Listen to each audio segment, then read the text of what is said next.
हाल ही में सूरज ने एक शक्तिशाली विस्फोट किया, जिसका एक वीडियो सामने आया है। नासा डेटा से प्राप्त चटकती आवाजें किसी डकार जैसी हैं। वीडियो में एक विशाल प्लाज्मा आर्क दिखता है जो वापस ढह जाता है।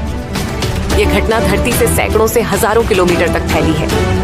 नासा ने विस्फोट की रेडियो वेव्स को ध्वनियों में बदला, जिससे अंतरिक्ष की घटनाएं तेज गड़गड़ाहट में बदल जाती हैं। सूरज पर मौजूद मैग्नेटिक फील्ड के उलझने से सौर ज्वालाएं बनती हैं, जो अरबों परमाणु बमों के बराबर ऊर्जा छोड़ती हैं।